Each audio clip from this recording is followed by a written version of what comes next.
Kuzuzangpo and Tashitilik to everyone, whomever is listening to this recording on this 10th day of Tibetan calendar, which is also the Guru Rinpoche day.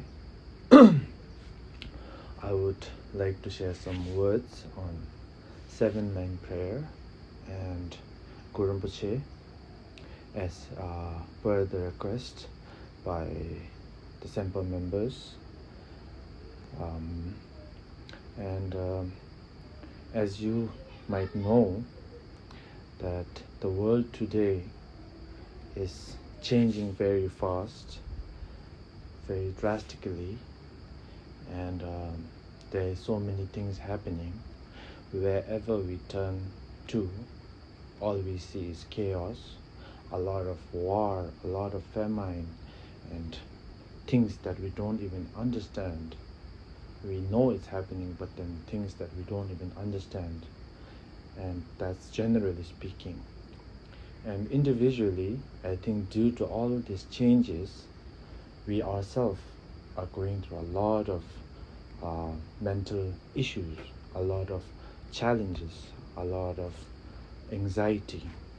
We are going through a lot of depression, a lot of loneliness, and a lot of alienation, and so many things, so on and so forth. And as Buddhists, as we believe in causes and conditions, I think all of this is happening due to our own self-centeredness, our own selfishness, or we can call it our own self-loving nature. And in these times, when we are depressed, when we are going through a lot of things, a lot of, let's say, pain and suffering, we feel that there's no one to turn to, there's no one that we can rely on, there is no one that can help us, there's nothing that we can lean on to. So due to that, we go through more anxiety, we go through, and then we stop seeing the future, a better future for ourselves. So in these times, I think we are going through a lot of difficulties. And when we are going through that, as a Buddhist, and from a Buddhist point of view, from my perspective, from a Buddhist perspective, it's as Buddha said, we are all going through this because we are not free. We are all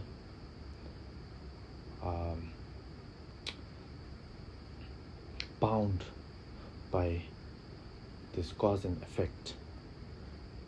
Due to our own causes and conditions, we go through this bad effect that's going on, and that is the samsara. But then, especially in these times, of course, it's the degenerate times. Everything is going downwards. Nothing good seems to be coming, and nothing good seems to be happening. But then, it's not that there's nothing, and we should not be worried, or we should not be anxious that we don't have anyone to rely on, we don't have anything to rely on, or we don't have anything to lean on to, because that's not the case. And we have something very amazing that we can turn towards, that we can look into, and then which can in turn help us become free from all this anxiety. So it's as Buddha has taught,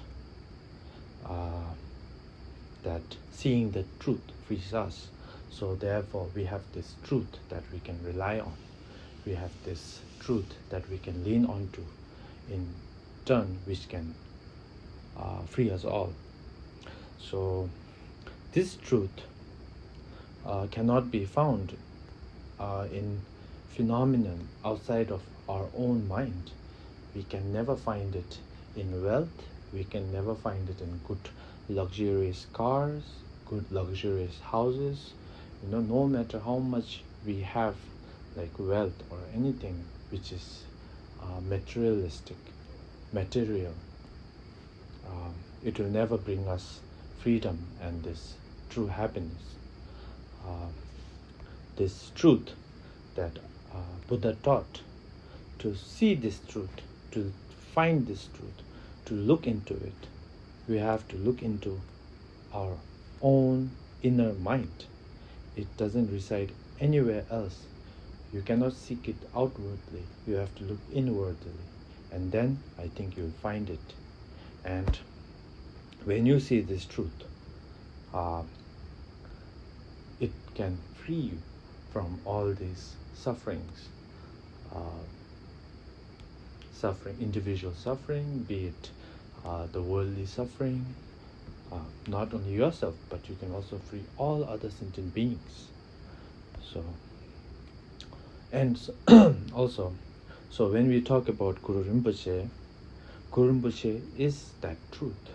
Guru Rinpoche is also the way to see that truth. It's the cause, it's the condition, it's the result, it's the fruition. Everything resides in Guru Rinpoche. And that Guru Rinpoche, we invoke it not outwardly but within us. This Guru Rinpoche resides within every and each one of all sentient beings. It's within everyone. And but then due to our own self-centeredness and our own ignorance, we don't see it. We see it through the eyes of very how to say this, we see it through a lot of defilements. We don't see it as it is. Therefore, in order to see things as they are, we have to look inwardly, and we have to change our own ways, and then I think in turn that will free us all.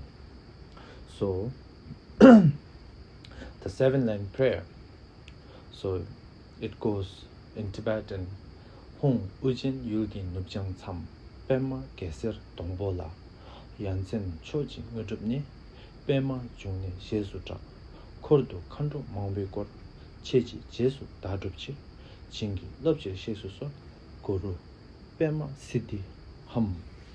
So the first sentence, it says whom, in the northwest of the land of Odhyana. So we must, when we say Odhyana, outwardly there is a Odhyana which is located somewhere in Pakistan, but inwardly that the northwest of the land of Odhyana is our own mind. So when that mind is free, nupjang means, in Tibetan it means to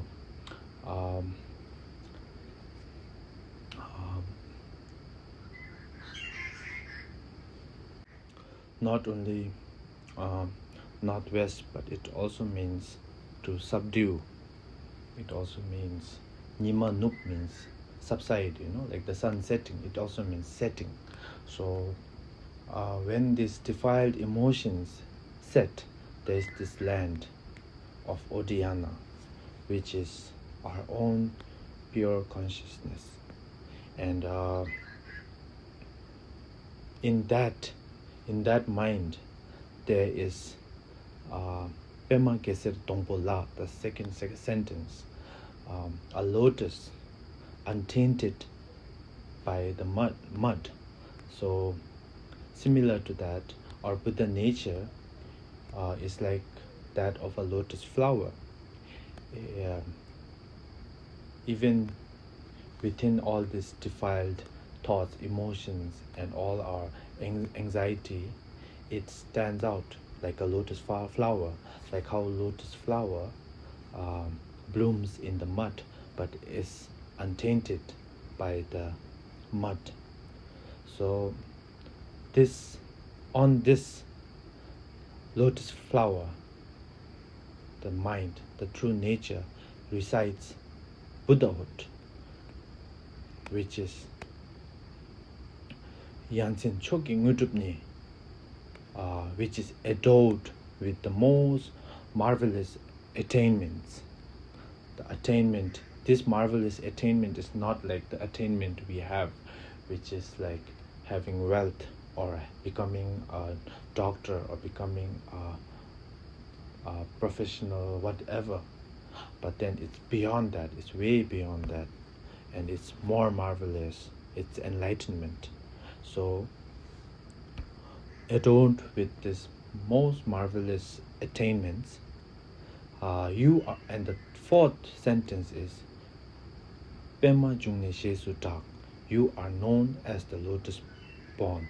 So, who is the one adorned with this most marvelous attainments? It is the one renowned as the lotus born, Rinpoche, which is our true nature of mind, which is the enlightenment, the Buddha nature. And this lotus born is surrounded by many hosts of Dakinis, and this all, when you say Dakinis, it's a metaphor, and what it really means is that these Dakinis are all our thoughts, are all our never-ending thoughts, and all our never-ending emotions. So all of this are like Dakinis. Dakinis, we call it sky dwellers. Why is it like Dakinis? Because it comes from nowhere and it goes nowhere. It is as it is. So surrounded by all these thoughts, this Buddha nature. So following in your footsteps, following in the footsteps of this lotus born, I pray to you, inspire me with your blessing. That is the last word, last sentence. I pray to you. So what it means is, now I invoke you. Please inspire me with your blessing. And what is the blessing? The blessing is to see the truth. So that is very brief. So due to time, and I'm pretty sure that everyone must be very busy. So this is a very, just as tendril, as we call it, just as a cause and as a dependency on cause and effect, I am sharing this with you. And with this, I would like to wish everyone good luck, and hopefully I can share more next time in the next session of our teachings, whenever it happens. And today I would like to only share this much. Thank you everyone, and also thank you for being patient, Lasso. So may all be auspicious.